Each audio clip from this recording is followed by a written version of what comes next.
भगवान कृष्ण की लीला के समय यमुना महारानी बनकर प्रकट हुई और भगवान श्री कृष्ण की पत्नी है यमुना। यमुना मैया कौन है भगवान की? जोर से। अच्छा, यमुना मैया प्रयाग से पहले से जा रही थी, पहले से बह रही थी। तो प्रयागराज में जब यमुना महारानी का दर्शन हुआ तो गंगा मैया हाथ जोड़ के खड़ी हो गई। अच्छा, गंगा मैया है भगवान की दासी, भगवान के चरणों से निकली हैं, तो दासी है गंगा मैया और पत्नी है यमुना मैया। तो भाई दासी तो पत्नी का सम्मान करेगी, तो गंगा मैया हाथ जोड़ के खड़ी होगी, हे माँ आप आज्ञा करिए मैं कहां जाऊं। तब यमुना मैया ने कहा गंगा आ मेरे गले से लग जा। तब गंगा मैया को यमुना जी ने अपने गले से लगाया और गंगा मैया ने कहा, यमुना मैया ने कहा बहन आज से आगे की यात्रा अब तू करेगी, आगे तेरे नाम से जाना जाएगा, मैं अपनी यात्रा यहीं पूरी करती हूँ। तो यमुना मैया की यात्रा प्रयाग में पूरी हुई और यहां से आगे किसकी यात्रा चालू हुई? यमुना मैया की आज्ञा से चालू हुई। किनकी आज्ञा से चालू हुई?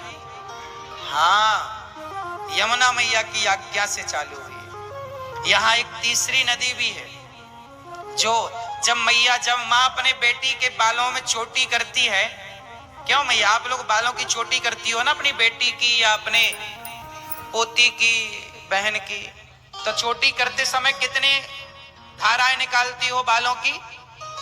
3। जब बालों की 3 धाराएं निकालती हो और जब चोटी पूरी होती है तो दिखती कितनी धारा है? कितनी दिखती है? नहीं, चोटी तो एक दिखती है लेकिन चोटी में ना वो 2 दिखती हैं। कितने ध्यान से देखना, किसी की चोटी उठी हुई? अब आप कल चोटी भी नहीं करते लोग, समस्या ये। चोटी में 3 धाराएं हैं, तीनों को जब मैया ऐसे ऐसे गूंजती है ऐसे ऐसे, तो समय दिखती कितनी है? दिखती 2 है पर होती 3 है। उसी तरह ये गंगा मैया को भी त्रिवेणी कहते हैं, त्रिवेणी संगम। यहाँ गंगा यमुना की 2 धाराएं तो दिखती हैं पर चोटी में जैसे तीसरी होती तो है पर दिखाई नहीं पड़ती, ऐसे यहाँ पर माँ सरस्वती विराजमान तो हैं पर हम सबकी नजर से परे हैं।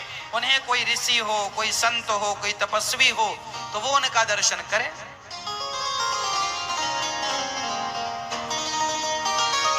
बात उन दिनों की है जब वेद व्यास जी, आपने देखा होगा सरस्वती मैया कहां से निकली हैं? बोलो।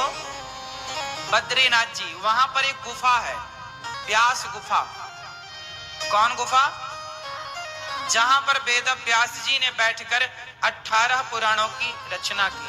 वहां पर सरस्वती माँ बहती हैं और अच्छी बहती हैं।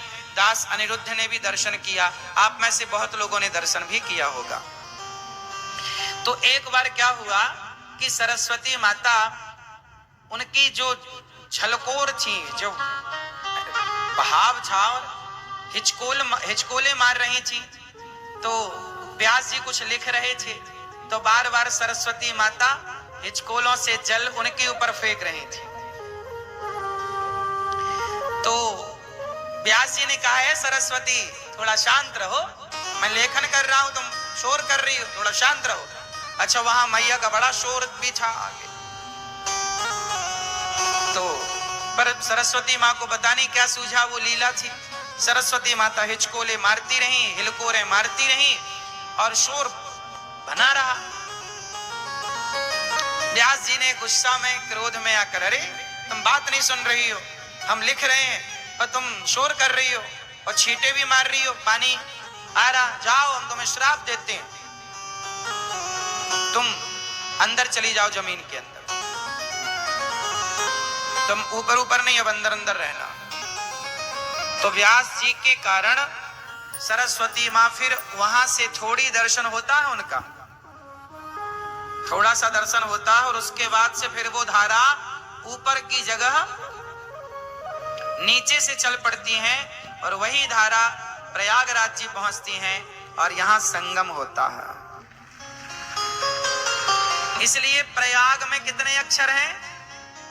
प्रा या ग। प्रा मतलब छिपी हुई, प्रा मतलब पृथ्वी के नीचे छिपी हुई। कौन? सरस्वती। प्रा। या से यमुना, प्रयाग। गा से 3 अक्षर हैं और तीनों अक्षर तीनों नदियों का प्रमाण दे रहे हैं। प्रयाग। प्रा मतलब पृथ्वी पर छिपी हुई, पृथ्वी पर छिपी हुई माता सरस्वती। प्रा या मतलब यमुना,